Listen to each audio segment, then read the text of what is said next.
Right, we're recording, and this is going to be something that I don't know whether I've actually talked about this on YouTube before, but it's to do with books. Yeah. Now, obviously, I'm not a nerd.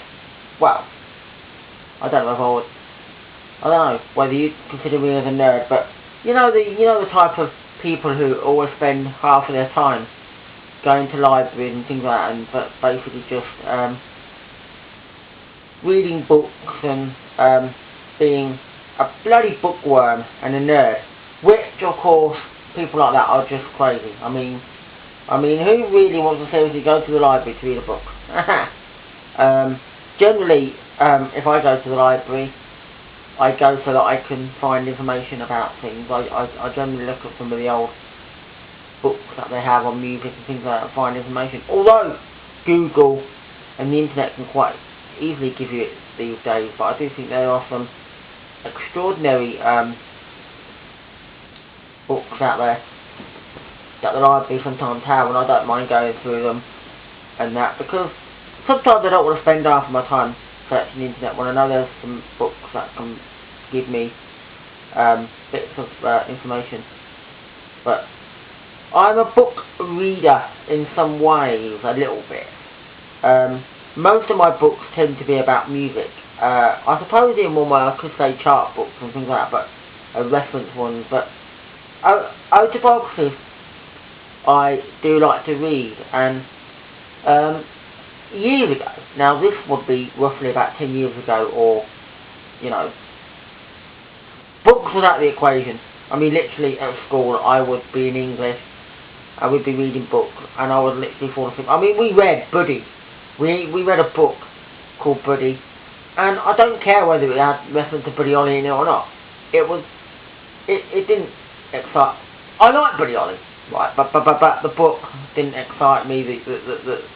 The thing about being in English, it was boring. It was really snore. One of them things, you know, being able to want to sleep in an English class. I don't know what I would do nowadays reading it, because I might as well class it as being rubbish. However, we did get to watch the programmes on video at school. I'm not quite sure if I remember actually what really taking note of it anyway. But the film, Buddy's song, I think we did watch that at school, and that wouldn't be a problem to me. I'd watch that any day. I mean, I watched it the other week on YouTube, all of it, and I was, yay! Love that film. Love that film a lot. But yeah, go back up to books. My thing is, I tend to read autobiographies, and the fact was 10 years ago, or so many years ago, basically, a book wouldn't even pass through me. I mean, if you'd have given me a book, let's say the British Hit Singles, then I would have read parts of it. I would have gone through, looked at, see what chart positions songs got to in reference, things like that, you know, not a problem. Not a problem in single way. If it gave me a musical book, like, let's say it was a book that's written about,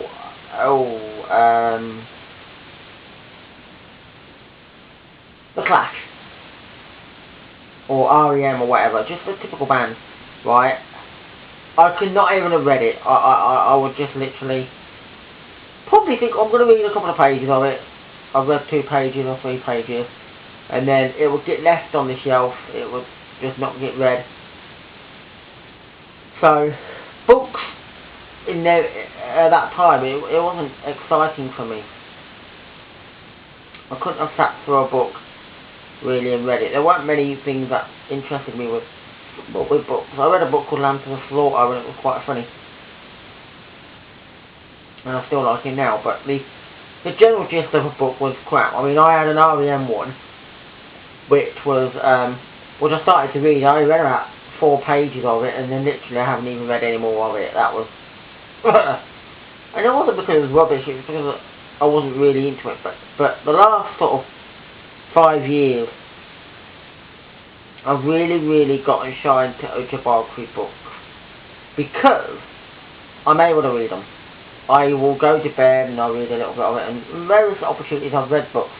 And I've read books on Shakin Stevens' autobiography.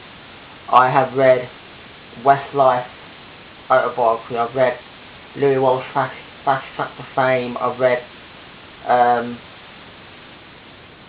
books about a lot of a book about U2, and I've practically read